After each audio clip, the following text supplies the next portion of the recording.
Amigos, boa noite. Graça e paz a todos da parte daquele que é Senhor e Salvador de nossas vidas. Amém. Deus te abençoe. Que Deus já esteja no início dessa semana já te concedendo bênção e misericórdia na tua vida, na minha vida, para que nós possamos passar toda essa semana e no final dela dizer: até aqui nos ajudou o Senhor. Ele tem nos ajudado até esse momento e vai continuar nos ajudando pela sua graça redentora e pela rica misericórdia do Senhor. Amigos, nós nessa noite vamos falar de um personagem que eu particularmente admiro bastante, né? Talvez se eu fosse perguntar para vocês quem é o personagem da Bíblia que você mais gosta, né? Tirando Jesus Cristo, que é o exemplo maior, né? Não é um personagem de um homem ou de uma mulher, cada um teria o seu, né? Vamos aqui perguntar só um. Amélia, diga um personagem da Bíblia que você mais gosta. Daniel, ela foi logo um jovem, né?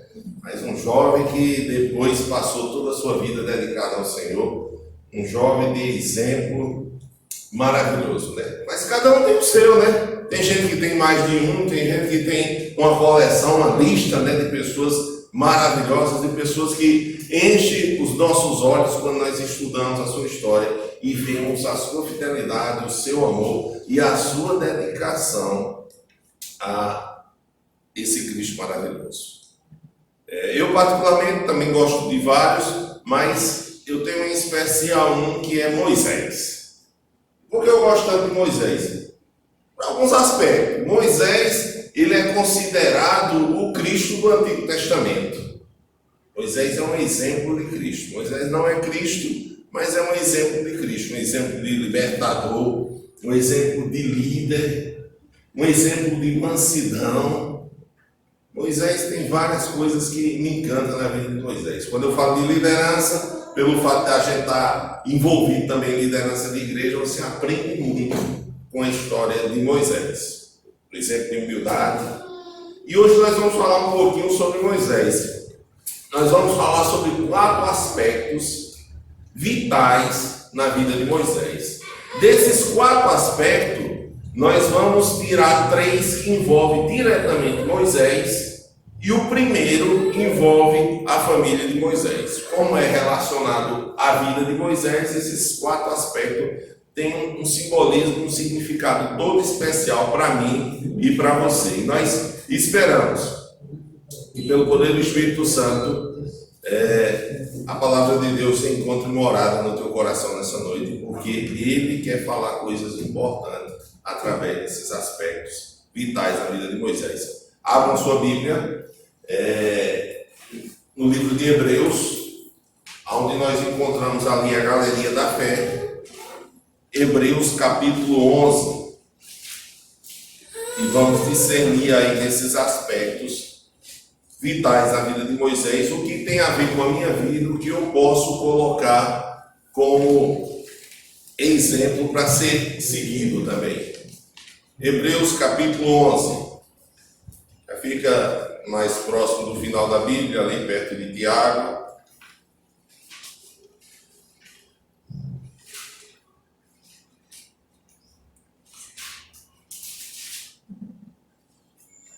Vamos aguardar todos acharem, que é importante deixar marcado nesse versículo, que vai ser, o sermão vai ser discorrido todo nesses 5 versículos que nós vamos ler de Hebreus 11. Daqui a pouquinho eu digo o verso, mas vamos fazer mais uma oração. Em reverência, vamos falar com o nosso Deus. Grande e eterno Pai, louvado para todo um sempre, seja o nome do nosso Senhor e Salvador Jesus Cristo. Querido Deus, estamos na tua casa de oração.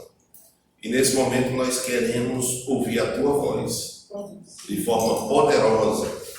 Aquela voz que transforma, aquela voz que nos renova, que nos revigora, que nos dá ânimo para continuar firmes no propósito de te servir. Fala, Senhor, ao íntimo de cada coração. Abençoa cada filho teu que aqui se encontra, para que nós possamos sair daqui bem melhor do que aqui chegamos. Nós queremos que cada um seja esvaziado e que Cristo cresça nesse momento. Amém. Por Jesus. Amém. Amigos, Hebreus capítulo 11, aí você vai aí para o versículo 23. Na galeria da fé tem várias pessoas. Se você fosse, no início, como eu falei, escolher uma pessoa que você admira na Bíblia, e você tivesse dúvida de alguém, você poderia ler Hebreus capítulo 11, você já ia ver grandes homens e grandes mulheres relatados aí nesse capítulo 11. E quando você chega no versículo 23, você chega falando daquele que eu falei que admiro, aquele que eu tenho um carinho muito especial, aquele que quando nós chegarmos no céu você vai estar procurando para dar um abraço, né? Primeiro Cristo, mas depois aqueles homens, como a Amélia falou ali, Daniel, mas cada um tem aqueles homens e mulheres que admira, né? E nós vamos falar de Moisés. E o primeiro aspecto da vida de Moisés, envolvendo a vida de Moisés, é a coragem. E esse aspecto, ele está relacionado primeiramente à família de Moisés. Os outros três aspectos, o segundo, o terceiro e o quarto, aí relaciona-se à vida de Moisés. Mas nesse primeiro aspecto, onde no versículo 23 diz o seguinte: pela fé, Moisés, apenas nascido, foi o quê? Ocultado por seus pais. Durante quanto tempo? 3 meses. Porque viram que a criança era o quê? Formosa. Também não ficaram o quê? Amedrontados pelo decreto do rei. O primeiro aspecto é coragem. E essa coragem aqui envolveu os pais de Moisés. E uma pergunta rápida, clara e direta para cada um de vocês. No mundo que nós vivemos hoje, também nós precisamos ter coragem? Precisamos. Para nos postar, para nos chegar em determinado local, sair e principalmente para você dizer quem você é e o que você tem como base de formação, porque hoje está muito complicado as coisas, né? Hoje parece que nós estamos vivendo uma inversão de valores. O que é certo passou a ser errado e o que é errado hoje passou a ser certo. E você, como cristão, você como homem e mulher que é seguidor de Cristo, muitas vezes você tem que se colocar na contramão desse mundo, né? Está todo mundo indo para a direita, você vai para a esquerda. Quando está todo mundo indo para a esquerda, você vai para a direita. Aquele ditado popular que diz que a voz do povo é a voz de Deus, para nós que somos cristãos, isso não tem tanta importância e tanto significado, não. E se você for ver diante da Bíblia em relação ao povo de Deus, o povo de Deus nunca foi maioria, não. Sempre foi minoria, porque a maioria servia a vários deuses. A minoria era que servia a um único Deus verdadeiro que conduzia aquele povo com a mão poderosa de Deus que nós servimos.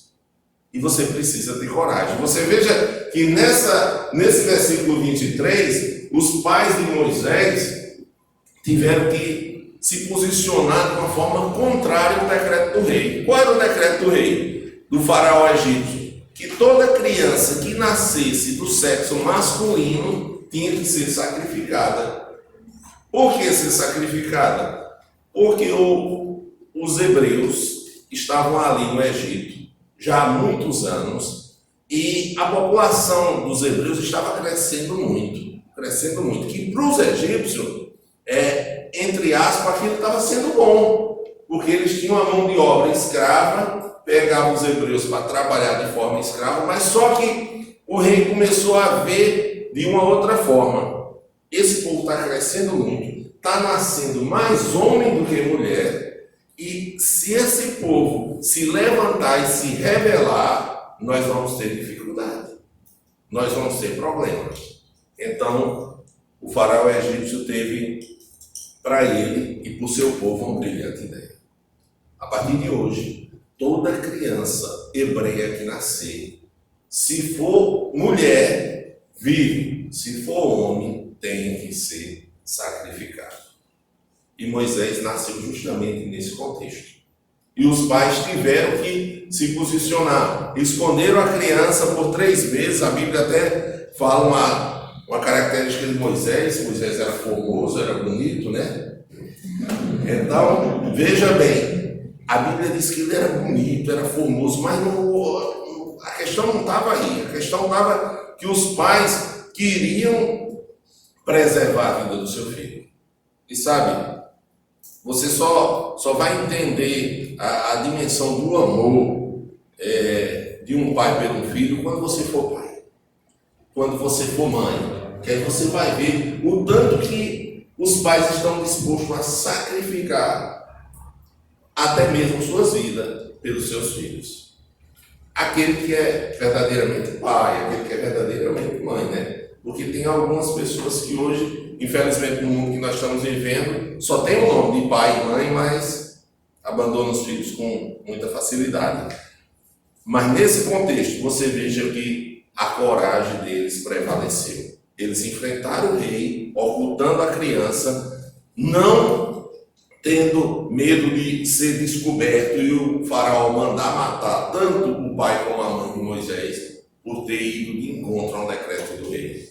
Sabe, no livro de Atos, Pedro uma vez se postou diante do povo e disse o seguinte: antes importa nós obedecermos a Deus do que a homens.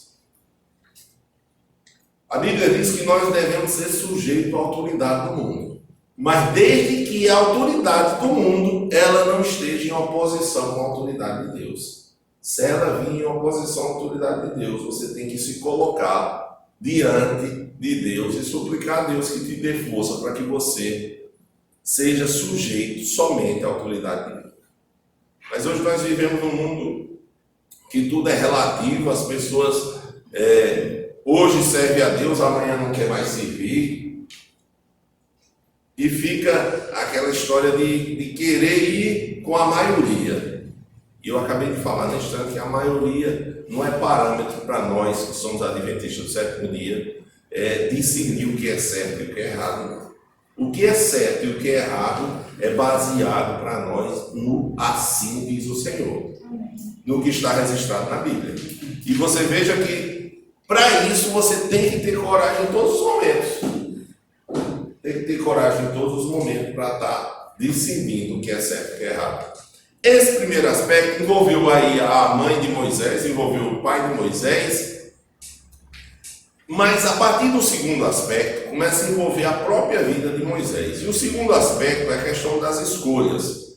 E a vida de Moisés, eu disse a você que nós vamos definir esses aspectos vitais de sua vida em 3 aspectos.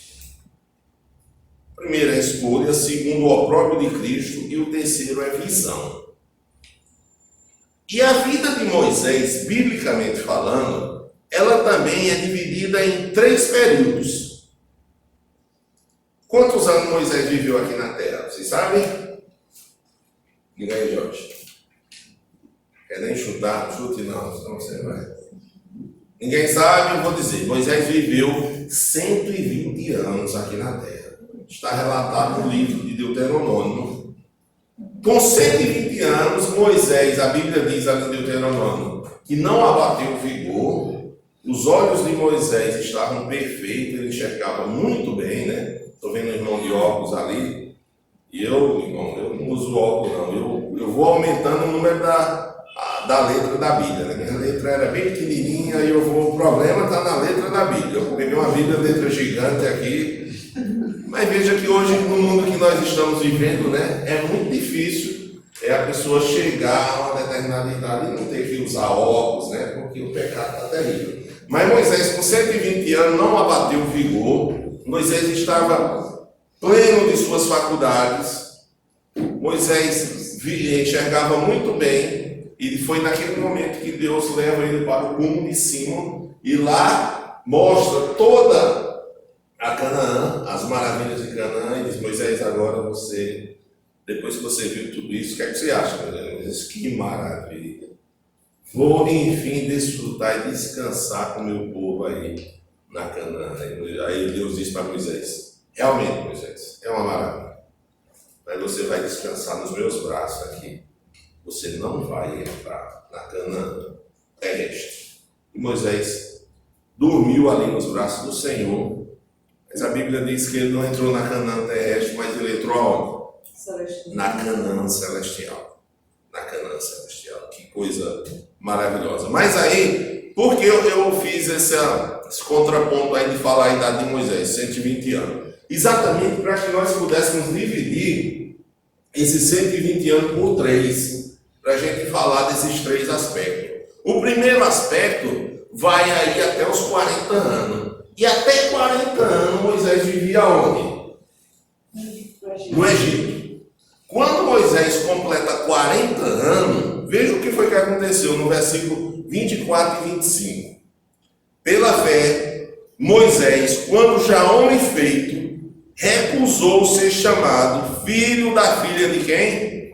De Faraó, preferindo ser maltratado junto ao povo de Deus, a usufruir prazeres transitórios do pecado, transitórios, passageiros, né? Aqui entra o primeiro aspecto da vida de Moisés, que é o aspecto que abrange a mim e a você em todos os momentos da nossa vida, que é a questão das escolhas. Moisés aqui diz que ele recusou e que ele preferiu. Recusou o quê? Recusou ser chamado filho da filha de Faraó. Ele era filho da filha de Faraó? Não, ele foi criado por ela, né? Ele podia até considerar ela como uma mãe, mas ele não era filho da filha de Faraó. Quando Moisés entendeu a sua origem, quem ele era, de onde ele tinha vindo, e viu que o seu povo, seus irmãos, a sua família era escravo, estava sofrendo tudo aquilo, Moisés tomou uma decisão. Preferiu ser maltratado junto a esse povo do que usufruir os prazeres transitórios do pecado. Sabe? Tomar decisão é algo constante em nossas vidas. Você, quando acorda, você já toma uma decisão. Se vai levantar da cama, se vai continuar por ali para ver se dorme mais um pouquinho, qual é a roupa que você vai vestir, o que você vai fazer durante o dia. Nós sempre estamos tomando decisão.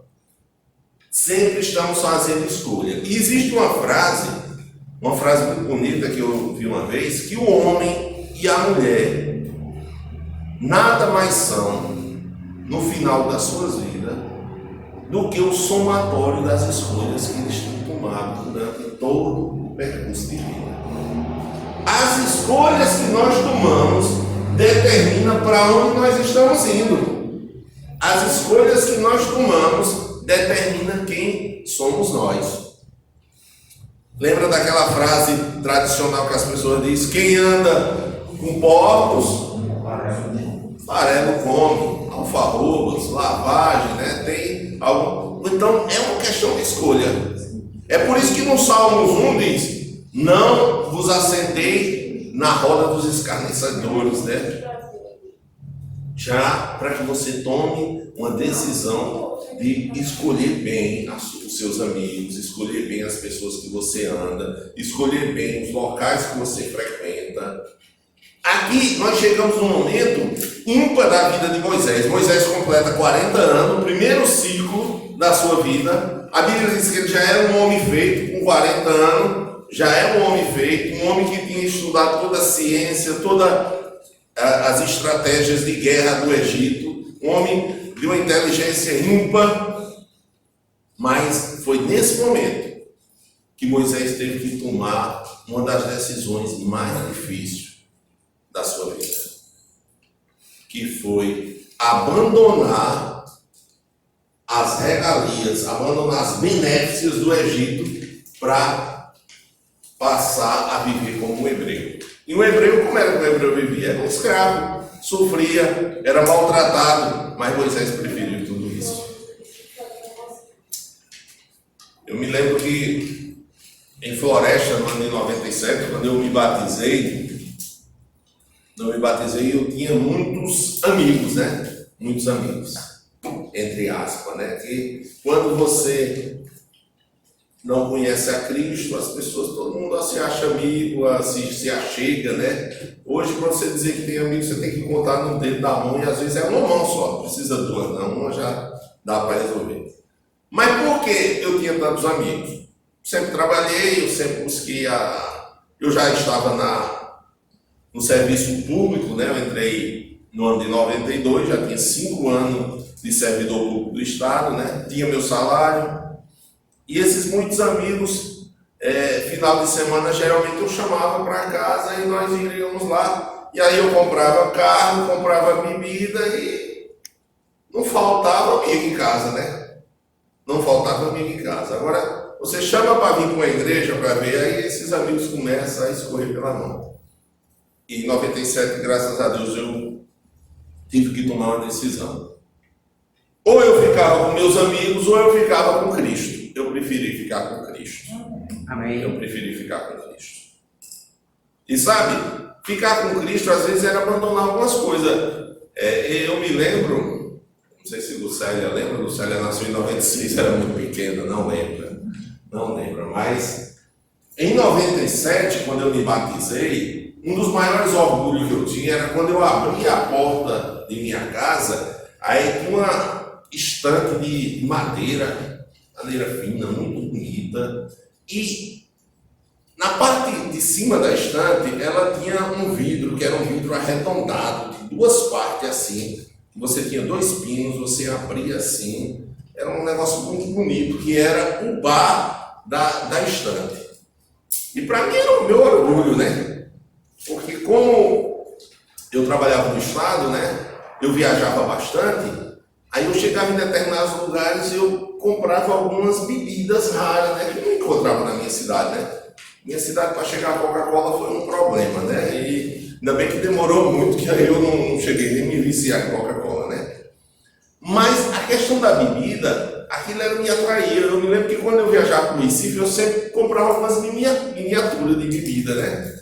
E colocava naquela estante, rapaz, e quando eu chegava em casa, que abria a porta, que via logo aquela estante assim de frente, enchia o peito, eu achava que aquilo ali massageava o ego, né? Aí, final de semana eu estava de folga, ligava, os colegas vinham, e ainda colocava a Zé para trabalhar. Vai, Zé, faz ali um aço na carne, eu ficava bebendo ali, ouvindo música de Roberto Carlos, que para mim era Deus no céu e Roberto Carlos na terra. Oh, rapaz, era bom, nunca fui de músicas agitadas não, mas Roberto Carlos eu gostava muito. Você queria pegar uma briga comigo, era chegar essa época de Natal e você me convidar para algum lugar no dia do especial do Roberto Carlos na Globo. Eu não saía de casa para lugar nenhum. Tinha que assistir Roberto Carlos. E aí, quando eu resolvi me batizar, qual foi uma das primeiras providências que eu fiz? Peguei um saco, juntei toda aquela bebida, algumas garrafas que eu não sei nem de onde vinha, devia ser até importada, miniatura, uma cor bonita aqui. Tinha as bebidas para beber com os colegas, mas tinha aquelas que eram só de enfeite. Juntei tudo num saco. Aí fui para um lixão que tinha na saída da cidade, quebrei, derramei tudo, né? Quebrei os vidros e joguei lá no lixo. A minha vizinha, Antônia Mira, né? Quando ela soube, ela disse: mas Francisco, eu não acredito não, rapaz. A coisa mais bonita que tinha na tua casa era o bar que tinha aí do estante. Realmente, assim, para os olhos, né? A vista dos olhos era um negócio bonito. Porque se tu resolveu quebrar e jogar fora que tu agora vai ser crente, por que tu não me deu? Eu disse: ô, Toninha, é porque eu quero dar um negócio melhor para você, eu quero dar a Cristo. Se não vai prestar para mim, então não vai prestar para você também. E aí a maioria desses amigos começaram a se afastar. Né? Não tinha mais bar, não tinha mais bebida, eu não ia mais comprar carne para ficar ali bebendo com os colegas, né? Começou a afastar. E foi uma questão de escolha. Hoje eu e você também temos que fazer escolha, em todos os momentos. Moisés, com 40 anos, teve que tomar talvez uma das escolhas mais difíceis da sua vida. Você já imaginou quem era Moisés? A Bíblia aqui relata que ele era filho da filha de Faraó. Ele disse: eu não vou mais ser filho da filha de Faraó, eu vou ser filho da minha mãe, realmente. Filho da filha de Faraó, Moisés era um príncipe. Era um príncipe. Você já imaginou o que é ser um príncipe? Quando você vê esses príncipes ingleses ali, a regalia que aquele povo tem, acho que aquele povo, se fosse possível, não pisava nem no chão, né? Porque ainda tinha gente para carregar no braço, né? É uma regalia tremenda, né? Você pertencia à realeza. Moisés, ele estava diretamente na linha sucessória do trono do Egito. O faraó tinha um filho chamado Ramsés, mas depois de Ramsés era Moisés. Moisés poderia chegar até a ser faraó do Egito. E se não chegasse a ser faraó do Egito, uma coisa era certa: de príncipe ele não ia sair, não ia cair o estado de príncipe. A regalia e as benéficas do império, ele ia estar sempre à sua disposição. Mas Moisés preferiu sofrer do que desfrutar tudo isso. E aí a história de Moisés, você for ler no Êxodo, você vai ver que continua, diz que ele matou um escravo porque não aguentava ver seus irmãos ali sofrendo, foi descoberto e resolveu fugir. Aí nós entramos no segundo aspecto da vida de Moisés, versículo 26. Porquanto considerou o quê? Quer que a sua Bíblia diz essa palavra aí? O opróbrio de Cristo por maiores riquezas do que os tesouros do Egito, porque contemplava o galardão. Ele considerou o opróbrio de Cristo por maiores riquezas. Eu falei um pouquinho da realeza, das benéficas ali de você ser príncipe Egito, né? Você tudo tinha nas suas mãos com fartura, mas Moisés considerou que aquilo tudo ali era o que Paulo fala ali no Novo Testamento, era refúgio em relação ao galardão que ele tinha para receber em Cristo Jesus.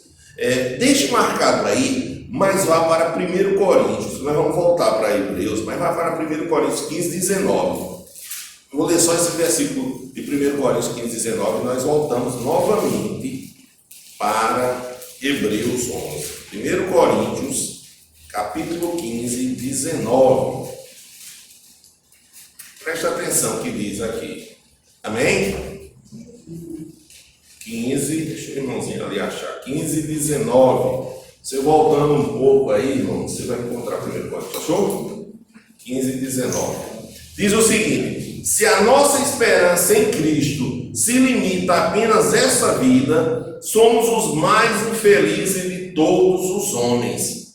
Moisés não estava preocupado com essa vida, não. Moisés, quando descobriu sua origem, quem ele era, de onde ele vinha e qual era o Deus que o seu povo servia, ele considerou que tinha um galardão muito maior do que os prazeres transitórios que a realeza poderia lhe dar. Lembra quando o Novo Testamento fala de que adianta juntar tesouros aqui, onde a traça e o ferrugem corrói e come? O nosso tesouro está no céu. O que você puder aproveitar de bens, aproveitar de folga, aproveitar de coisas boas desse mundo, aproveite. Enquanto você não estiver fazendo nada em oposição ao Deus que tu serve, aproveite, é direito seu. Mas, a partir do momento que chega a fazer algo contrário à vontade de Deus, tome uma decisão de escolher Cristo primeiro. Porque a nossa esperança, o livro de Hebreus diz aqui, que não se limita a essa vida, não. Essa vida é passageira, essa vida é transitória. Moisés, 120 anos. Mas eu e você, quem é que vai chegar a 120 anos? Recebi um zap com um camarada que tem 101 anos, que mora no Ceará. É muito tempo, né? Para o dia de hoje, né? Mas o que é isso em relação à eternidade com Cristo? Não é nada. Volta aí em Hebreus 11.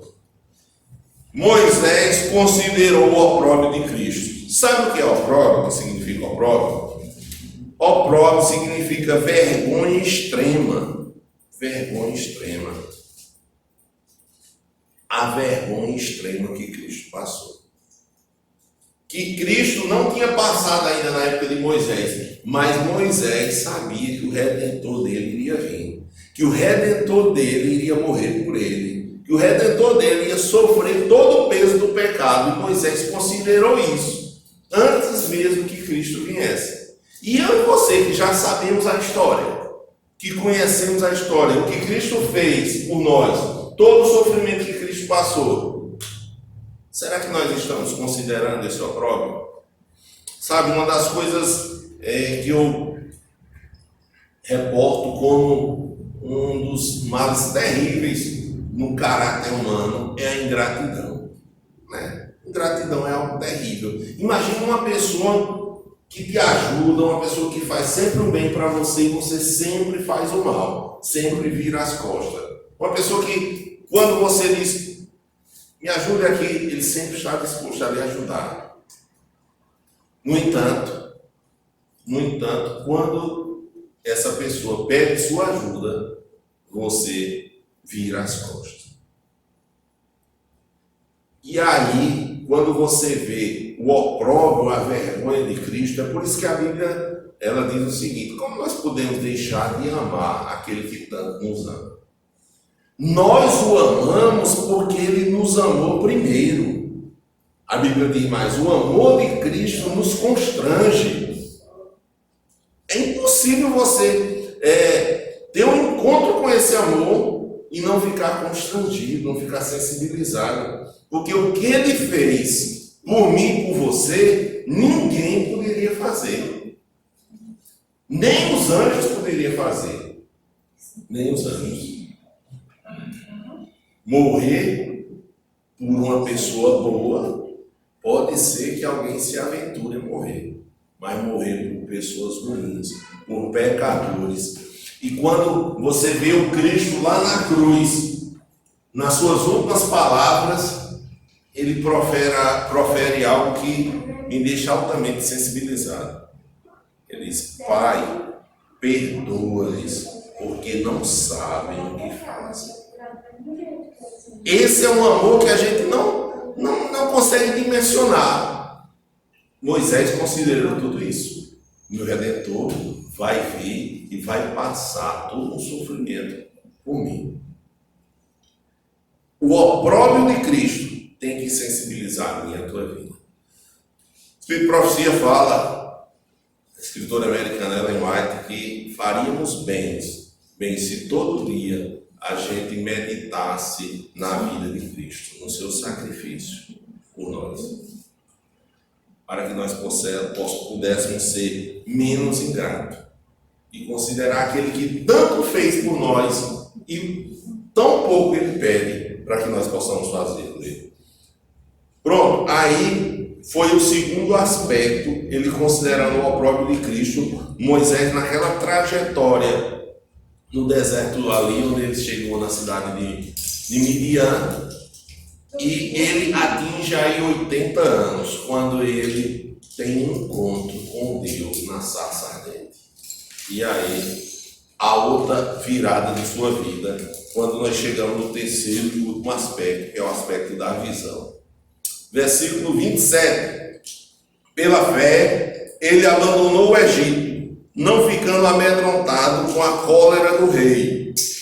Antes, permaneceu firme, como quem vê aquele que é o quê? Invisível. A Bíblia fala algumas coisas interessantes, né, de Moisés.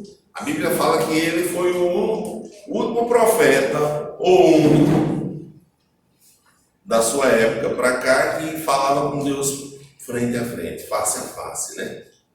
Aquele que vê aquilo que é invisível. E tem um versículo na Bíblia, aqui em Êxodo 14:15. Volte aí um pouquinho, Êxodo 14:15. Esse é um versículo maravilhoso aqui. Êxodo, Gênesis, Êxodo, segundo livro da Bíblia, 14, versículo 15. Tem um subtítulo em cima que fala sobre a passagem de quê? No meio do mar. Pelo meio do mar. Versículo 15 diz o seguinte: disse o Senhor a Moisés: por que clamas a mim? Dizem aos filhos de Israel que faço o quê? Marcha. Moisés via aquilo que era invisível. Vamos entender um pouco o contexto. Moisés era um homem de visão. Moisés era um homem que enxergava Cristo. Moisés era um homem à frente do seu povo. Nesse momento, ele tinha saído com os egípcios, ou com os hebreus do Egito, e estava indo em direção a Canaã. E Deus era quem guiava o povo. Moisés não ia por onde ele queria. A Bíblia diz que existia uma coluna de fogo que durante a noite guiava o povo. E uma nuvem que os cobria para que ele não fosse castigado pelo sol quente durante o dia, que guiava também esse povo. Então Moisés ia por onde Deus mandava. E ele, com aquela multidão que estava seguindo ele chega em um determinado momento. Quando eles olham para trás, o que é que eles veem? Os cavalos com os cavaleiros egípcios e o faraó vindo para destruir os egípcios, ou os hebreus. E o povo fica evidentemente amedrontado, fica agoniado. E quando Moisés olha para um lado, o que é que ele vê? Montanhas.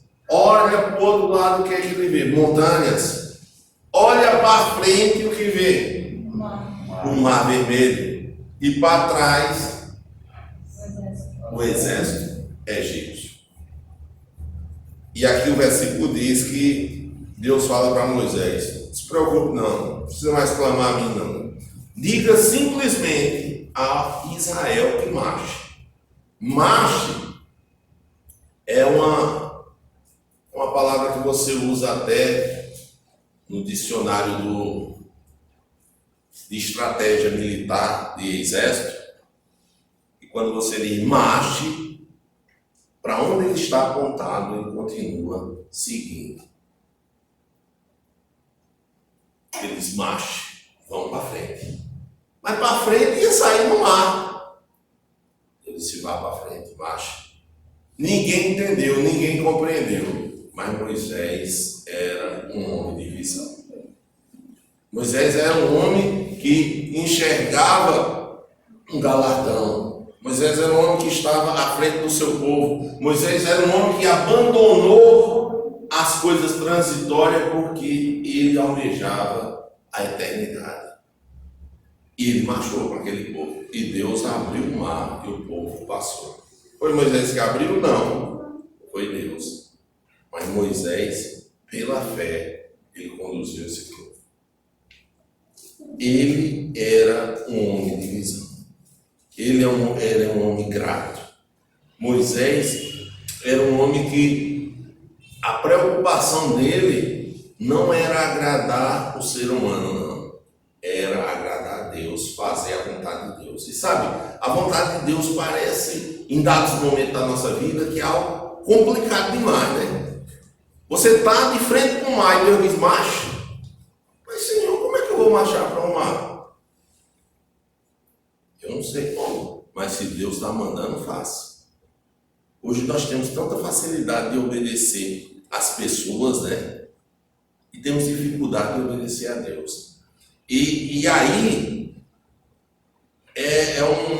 uma imposição, um mandato de Deus é uma coisa complicada, né? Marche, porque é diante do mar. Mas veja que quando Deus, ali em Naamã, aquele comandante sírio que Deus diz, mergulhe 7 vezes na água, ele começou, primeiro sem querer, depois começou a mergulhar 1, 2 vezes, não via nada diferente, também não queria fazer. Às vezes Deus pede coisas simples para você, você não quer fazer.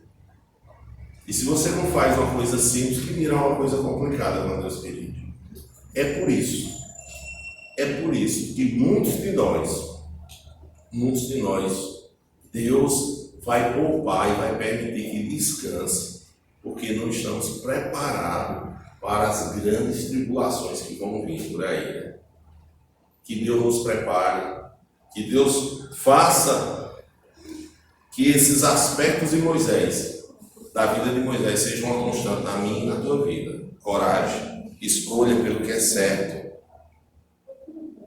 considerar o opróbrio de Cristo e ter visão.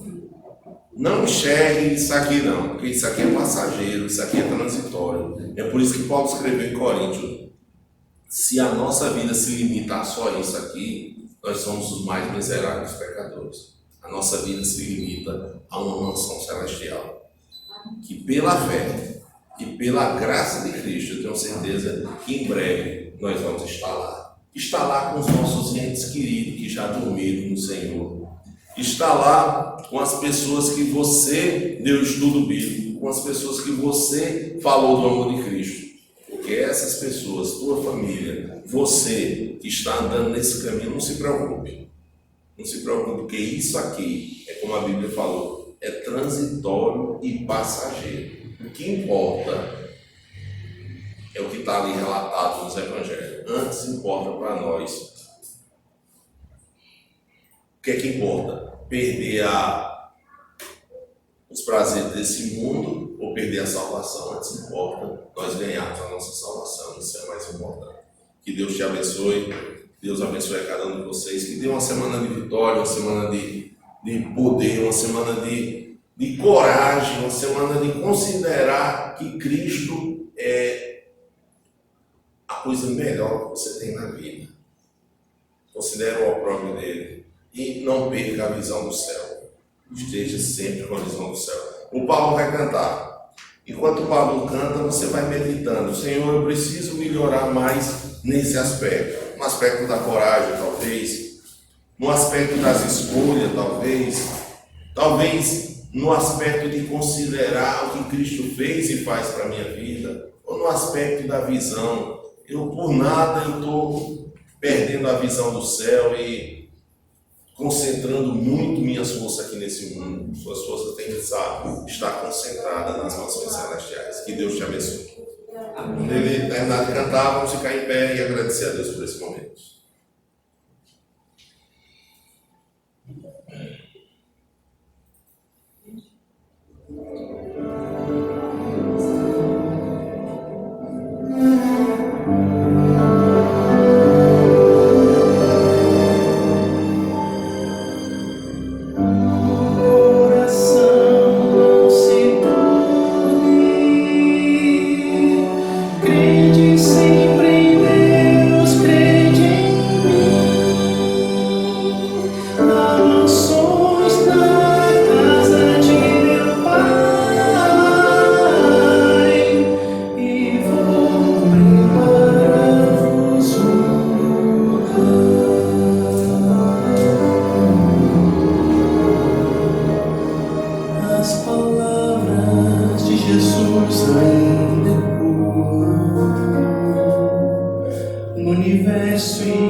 Os meus olhos para o alto.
Enquanto ele não vem, não perca esses aspectos de vida, vitais que foram na vida de Moisés, e coloque em prática na tua vida.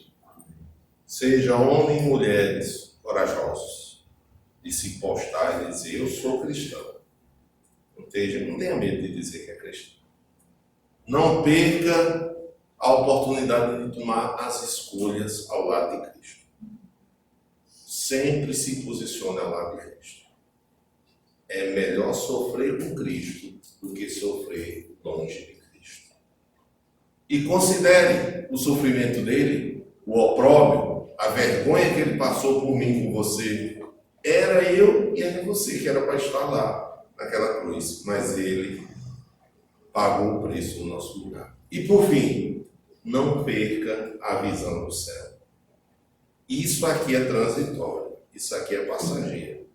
O céu é uma eternidade que vamos passar juntos.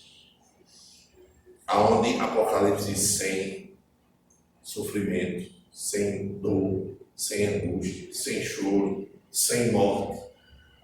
Não perca o céu. O céu está preparado para você. Oremos. Grande e soberano Deus, obrigado, ó Pai, por esse momento que passamos juntos. Nós queremos estar contigo todos os momentos de nossa vida. Mas o momento de abrir a tua palavra é um momento especial, onde o Senhor revela coisas maravilhosas que nós devemos colocar em prática para continuar te servindo e seguindo os teus caminhos. Abençoa, Senhor, e dá força a cada um dos filhos teus que aqui se encontram, para que coloque em prática esses aspectos em suas vidas. Leva-nos em paz agora para os nossos lares, na certeza que teu Espírito é a nossa guia e teus anjos vão nos acompanhar. E também nos concede, Senhor, uma semana de vitória. Já passamos aqui o primeiro dia, mas queremos continuar todos os dias dessa semana na tua companhia, na tua presença, sendo protegido e guiado por ti. Fica com todos e também com os nossos familiares, por Jesus. Amém.